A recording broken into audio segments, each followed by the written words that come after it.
Hello, everybody. Welcome to the Youth Developer. We have Chris Martinez in the house. Woo-hoo! Who are you? Hi, everybody. I am the Vice President for Leadership Development and Youth Development for the YMCA of Greater Richmond, Virginia. And I'm so happy to be here. Thank you so much for having me, Patty. Woo! Absolutely. So shout out to all of those, what do you call those people in Virginia? Virginians, man. We're Virginians.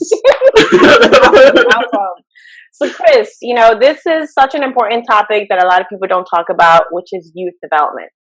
You and I are friends, back buddies from Springfield College, and sadly, youth development department is kind of it's terrible. It's so sad. Heartbroken.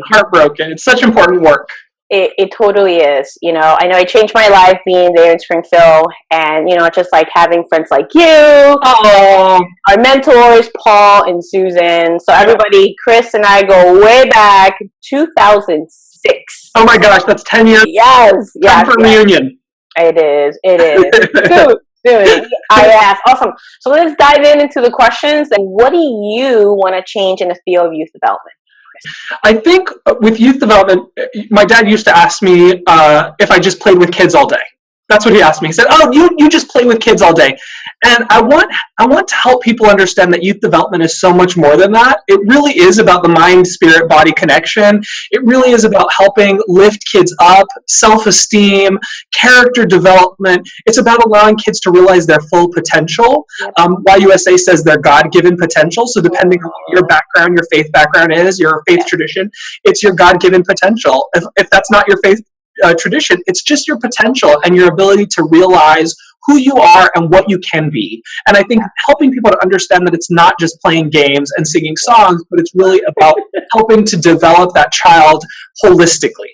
Yes, I'm so glad you brought up spirit, mind, body, because it's that we want to bring this awareness to the world, right? Because it's not just, folks from the YMCA, Boys and Girls Club. We're talking about Department of Education. We're talking moms, right? Parents, uncles, you know? So you're an uncle. Hello. I'm an uncle times 3. Yes.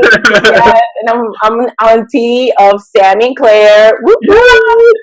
Tio Patty. Yes, Tio Patty. Actually, my niece used to call me Zapati. Because she knew the word zapato, which for those who don't know what does it mean? Yes! Shoes! It means shoes. So she knew that word, and one day she's walking around the kitchen, and she's like, zapato. And then she sees me, and she knows I'm Tia Patty, and she put it together and goes, Zapati! Anyway, my story. But let's dive into a second. So, Chris, how did you arrive at your position as a VP? Youth Development and Leadership Development. It's a big title. It's a great question. It's just been a journey. It is one of those things that just surprises me every day. Sometimes I look around and I wonder myself how I got here, because it's a long journey. When I was much younger, I wanted to be a journalist. I wanted to be on TV. I wanted to do the news. And I just stumbled into YMCA work and found myself working with kids, not knowing that that's at all what I wanted to do. I thought I wanted to be a journalist, and I found I had a gift for working with kids. Many thank you. And so I did that for many years. I worked in after-school programs. I worked in summer camps. I did teen programs. And eventually I realized I didn't want to do the journalism thing anymore. I wanted to make youth development my life's work. And that's how I came to be a Springfield College student. I remember emailing Paul Katz at Springfield College. He called me up. We had a phone call that lasted probably a couple of hours. And he said, come on out, come to Springfield College. And I said, for an interview, right? And he said, no, you're accepted. Come on out. So I packed my truck. I had never been east of the Mississippi River before. So I packed up my truck and I drove to Massachusetts and I studied youth development. And it became something that I grew ever more passionate about as the years went on. And when you're passionate about something and you believe in the work that you do and you see the rewards intrinsically and externally from your work. You see the kids' lives being changed, and you see yourself being changed. It's very easy to want to continue to pursue the work. And I did that. And I did that for many, many years. And I became a camp director, and then an associate branch director, and then a branch director, and just so on and so forth, always keeping my mind on that ultimate goal of developing young people. Yeah. And now young people for me are the 20-somethings that are running the programs. So those are my babies now. And by extension, we are still changing the lives of young kids, both in need and those who have more resources on a large scale throughout the community here in Richmond, Virginia. The leadership development part, though, is an add-on. It's a recent add-on as of like February, March of this year. And I think my supervisor, who is the COO, saw in me that desire and passion to build the staff in the same way that I have always built into the lives of the kids and have always focused on the kids. And she saw that same passion and thirst for helping staff to achieve their fullest potential. And so she asked me to take on leadership development. So that is primarily onboarding and training for all new staff across all areas. So not just youth development, but healthy living, social responsibility, administration, making sure that every employee comes on board feeling like they're important and their work is valuable. Yeah, awesome. And Chris, may I add, because we were older than everyone else. Non-traditional students. That means old.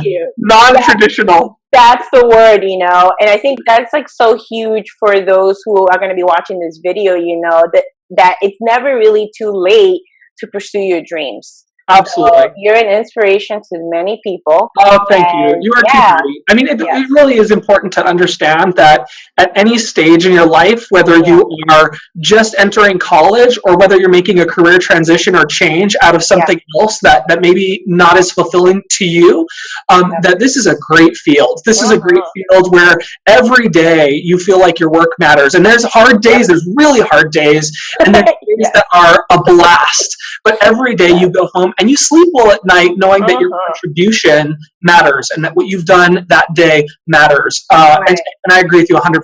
It doesn't matter what age you are to enter this field.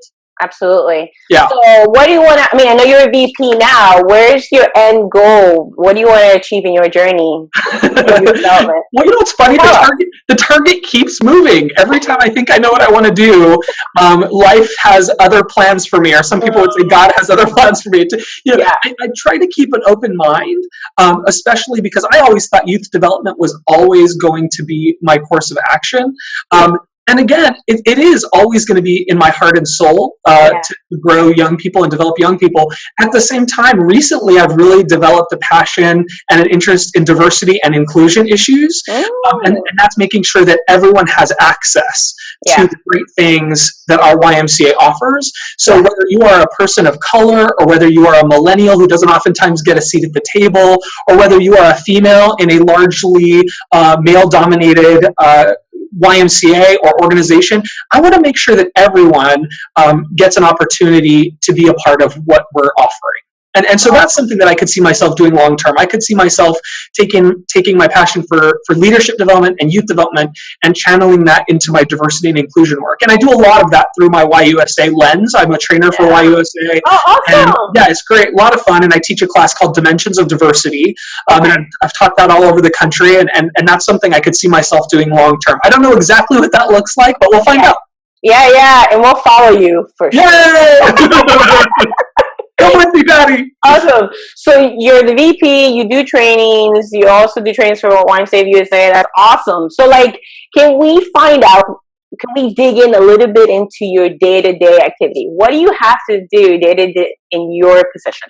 Oh, that's a great question. It comes down to 3 words, probably, I would say: quality, consistency, and accountability. Those are the 3 words that really help me get after what I'm charged with, which is ensuring the foundational elements of youth programs in this association are maintained. So the quality of programs is important. We have to offer a product or an experience for our young people that is enriching and that is going to offer value to the parents as well as the children, make sure that their kids are in a safe atmosphere and that they're learning and having a blast.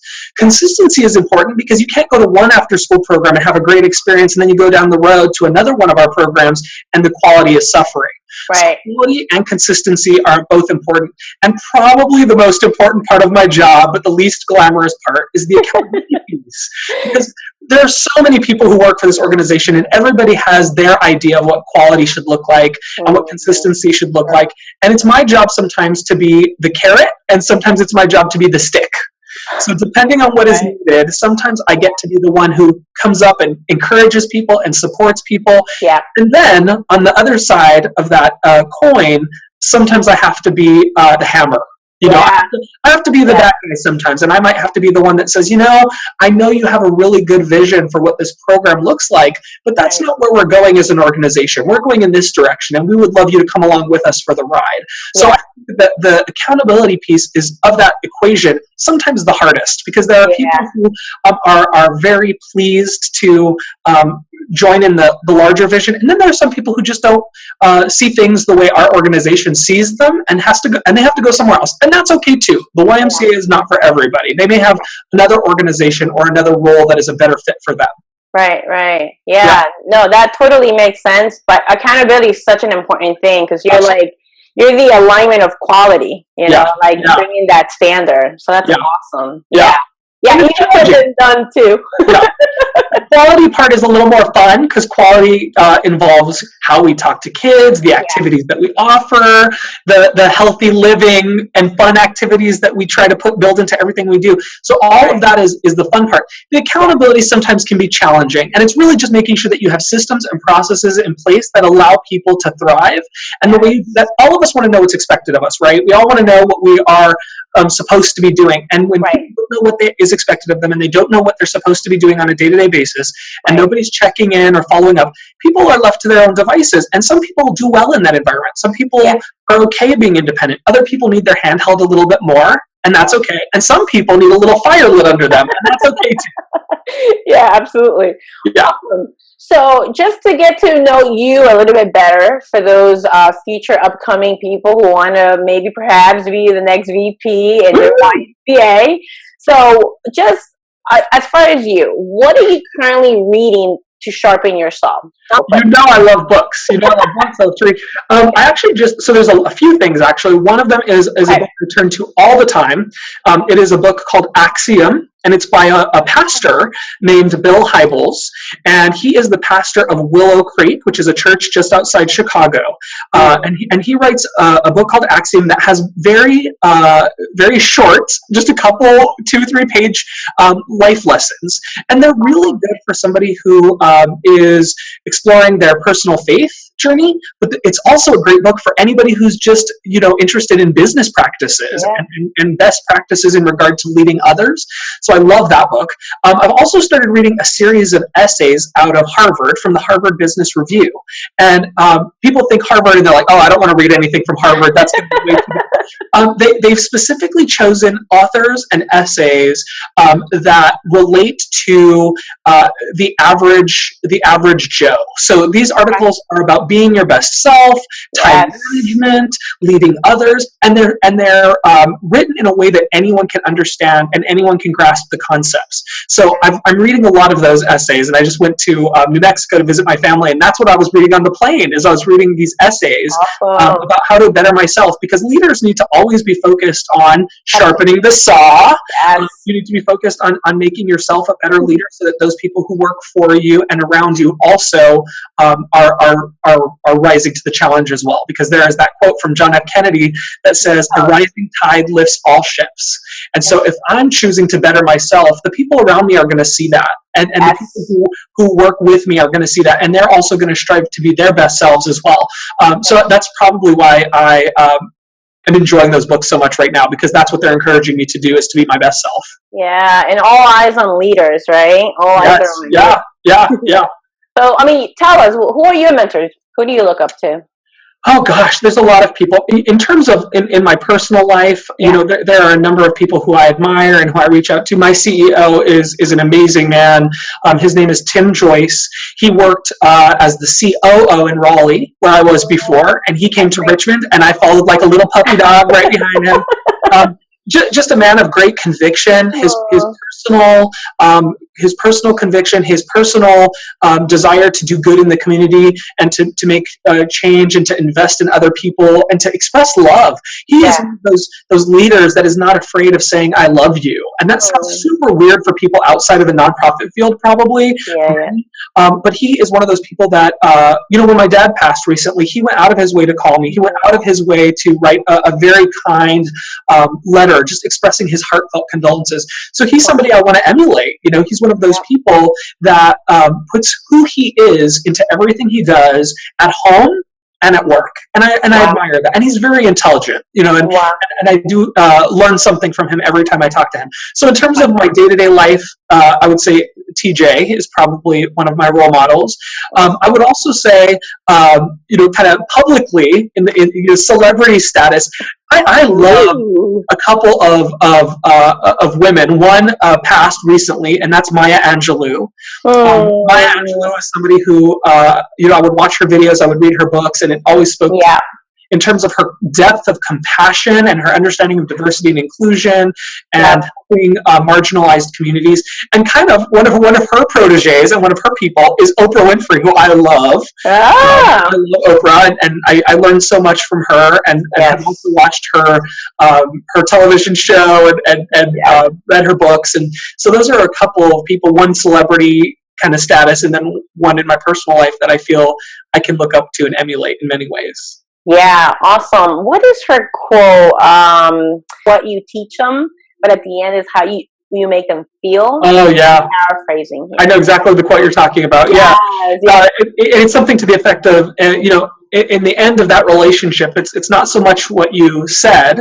It's not even so much what you did, but it's the feeling that you left with that person. Okay. Well, then who's your social support? I know we have your mentor, which I'm so interested in meeting your CEO or COO. He was the COO in Raleigh. He's the CEO here in Richmond. Awesome. Yeah, he's a great guy. Sounds like an awesome guy. You would adore him. Yeah? He has even more energy than me, which I don't know is possible. No way. I think he does. Inconceivable. Inconceivable. You know what the word means. Okay. Well, let's talk about your social support. Who's your social support? Oh gosh, I'm very blessed. I have a lot of people around me who help me to feel good every day. I just had lunch with a young woman. Her name is Pam Smith. She is my right hand here in youth development in Richmond, and she is about to have a baby. And so she is my social support.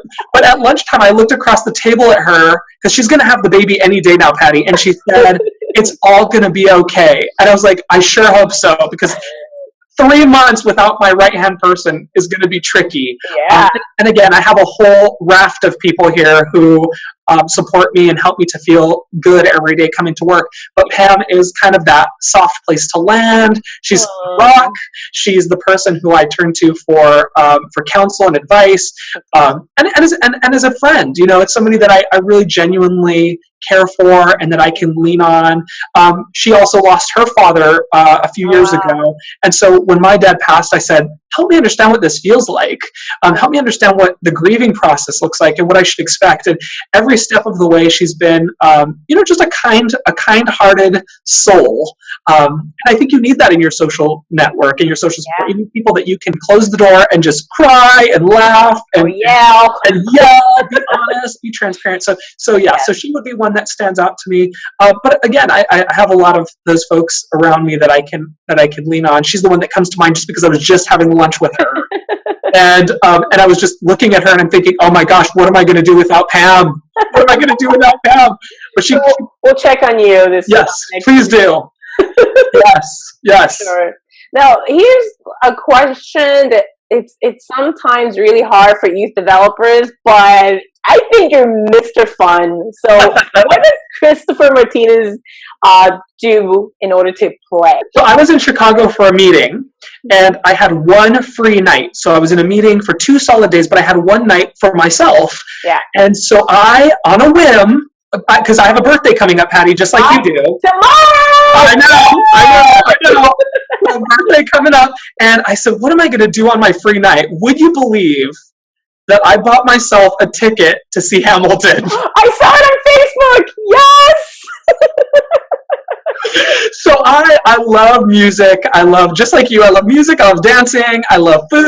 I love, sometimes I think it's a little bit of that Latin culture, but I love, Latinos out there. oh my gosh, yes, yes.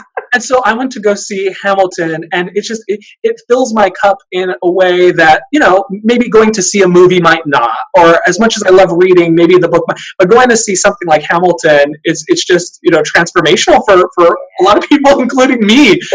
Really kind of one of those things that's kind of taking the world by storm, and it's a little controversial. I understand that, but I love that the staff is a staff of color, and that they're telling this story in such a way that it's dynamic, it's meaningful, and without giving too much away for those of you who have not seen the show, spoiler alert, it really is about telling your story and making sure you leave your mark. And what is youth development about if not telling your story and leaving your mark on the world?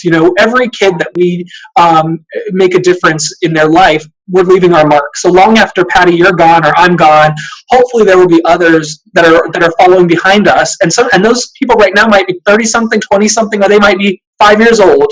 But the lessons that they're learning are gonna change this world. So even though we may not be the next president of the United States, one of the kids in our program might be the next president of the United States, and they're learning the character values from us. What we're teaching them matters. What we're coaching them on and what we're training them on matters. Yeah, and now that we're recording, this is on YouTube, it'll be here forever. Your story, Chris, thank you so much, for spending your time with us. Sure. It's a legacy. So why don't we close out with your philosophy? What's your philosophy of life? What's your legacy? What do you want to leave? So Redwoods Group is our insurance company, which sounds very sterile, right? Like our insurance company, I'm going to talk about my philosophy. But they have a very simple mission statement at the Redwoods Group. And we have a great mission statement at the YMCA, don't get me wrong. Yeah. But I like the simplicity of the mission statement of Redwoods Group. And their mission statement, very simply, is serve others. Serve others. And so every once in a while, when you're in a class, they'll say, tell us what your personal mission statement is. And so I totally borrowed Redwoods Group, and because it's totally okay. It's very simple. So in my life, I have learned that the most important thing, hands down, is to serve others. That whole concept of servant leadership. People almost talk about it to the point where it loses its meaning. And it's just so important as we walk through our lives that we're looking out for those around us, and that we're loving on those around us, and that we are making sure that those around us don't feel isolated or alone. You hear so much about teen suicides or people, elderly folks who have no social support. Imagine a world where all of us are looking out for the other. Imagine what that world would look like. So for me, it is, how do I help my staff, my coworkers, the kids in our programs, and our members to feel that sense of community and to feel that sense of kindness and love. Yes. That's my philosophy. And ladies and gentlemen, Chris means it, and he role models that. Thank you, Patty. This is why we're so excited. You're really our first interview online. Yay! So I was so excited to have you as our first, and this is why I created Numero Uno online. So much fun. Thank you so much, Chris, and all of you youth developers. Please leave your love, your likes, your comments down here for Chris. Any questions, comments, or even if you want to reach out to Chris and you want to get some tips of how to get to where he's at as a VP, feel free to ask him here. Or if you want to just get in touch with him, you could do so via Twitter at YMCA Guru. And he is. So we are so happy to have had Chris on our show, and I'll talk to you soon. Let's say goodbye. Ready? I rise unafraid, I rise up, and I do it 1,000 times again.